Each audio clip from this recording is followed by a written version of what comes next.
Wait, ఏం ఆలోచిస్తున్నావు? లైఫ్లో ఫెయిల్ అయ్యానా? చాలామంది నన్ను అడుగుతూ ఉంటారు, మీరు ఎప్పుడు నవ్వుతూనే ఉంటారు, ఆ రహస్యం ఏంటి అని. అక్కడ చెప్పిన లైఫ్లో చాలా స్ట్రగుల్స్ ఫేస్ చేస్తాం. హ్యాపీనెస్, సాడ్నెస్, ఎన్నో స్ట్రగుల్స్ ఫేస్ చేసి ముందుకు వస్తాం. అవన్నీ అలా పట్టేసుకొని, అలా మనసులో దాచిపెట్టుకుని, అలా స్మైల్ ఇవ్వడమే. అదే నా సీక్రెట్. మీరు కూడా ఫాలో అవుతారా? సో జస్ట్ చిల్ ఆన్ అవ్వడమే.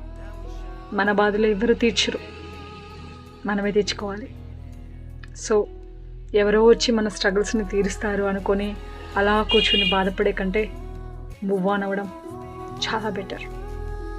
అక్కడే ఆగిపోయామనుకో ముందుకెళ్ళలేవు. ఏదైనా ఆలోచించి నిర్ణయం తీసుకో. ముందుకు అడుగులు వేయాలా,